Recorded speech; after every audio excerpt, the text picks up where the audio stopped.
Welcome, friends, to another episode of Transfer Pricing with LawSeco.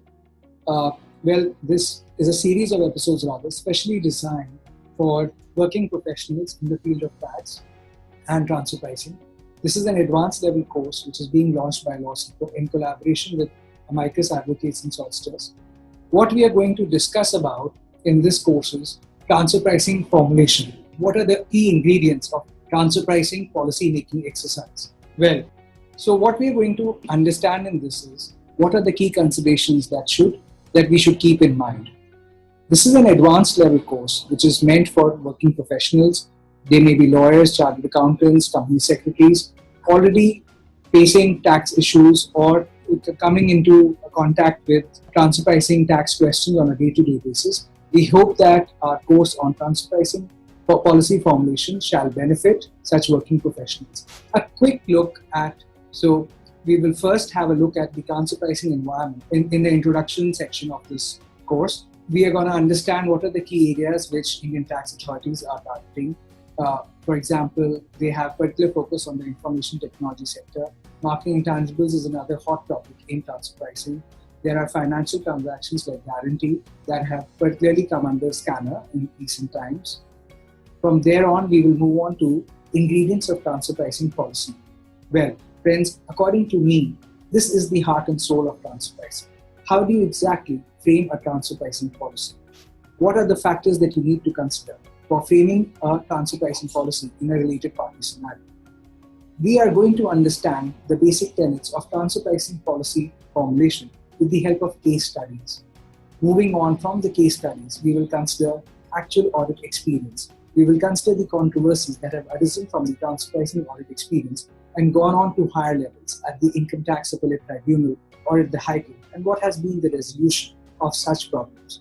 How have they set a precedent for taxpayers? What are the learnings from the precedents, and what are the things that we need to keep in mind while framing transfer pricing policy?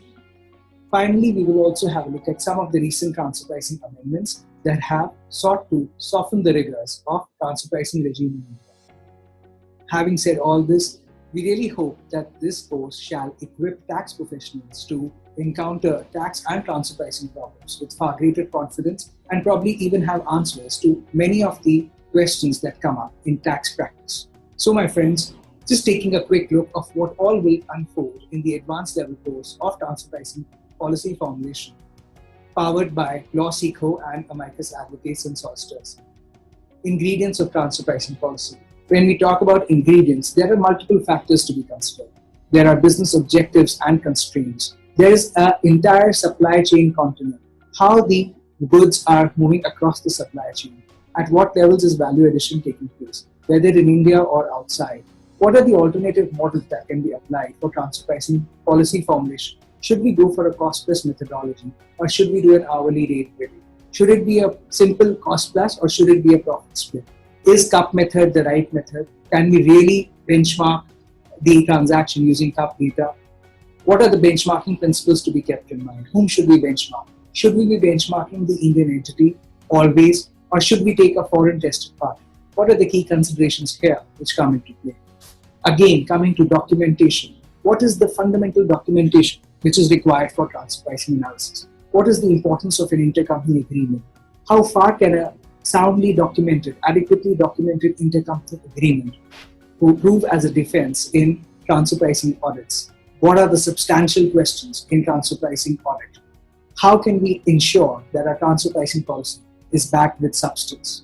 These are some of the questions that we are going to consider in the advanced level course on transfer pricing policy formulation. We really hope that this course will empower you to understand the fundamental tenets of transfer pricing policy making exercise and give you the tools to contribute effectively to your company's policy formulation. Quick look at some of the business objectives and constraints. One clear objective for any company trying to frame a transfer pricing policy is to maximize tax efficiency. However, you cannot maximize tax efficiency at the cost of significant substance issues. Determining locus of the company. Where exactly in the supply chain does your company lie? What is your characterization? What is your fitment on the curve? Are you a manufacturer? What is the extent of risk you're bearing as a manufacturer? Are you a high-risk manufacturer or are you a low-risk toll or a contract manufacturer? Fitment to the curve again for a distributor. What kind of distributor are you? Are you a limited risk distributor or are you an entrepreneur distributor? These are different shades of distributors. What are the characteristics of each kind of distributor? Benchmarking principles. Can we really benchmark an entrepreneur? Should we be benchmarking an entrepreneur? And what happens if we actually end up benchmarking an entrepreneur? What is the flip side of benchmarking an entrepreneur? Friends, these are some of the practical questions that come up time and again in transfer pricing policy formulation exercise. Companies are routinely dealing with these questions. Companies are coming to consultants for these questions. Here, with LawSeco and Amicus Advocates and Solicitors, you are getting an insight to some of these fundamental questions and perhaps even getting the answers to some of the critical questions of our clients.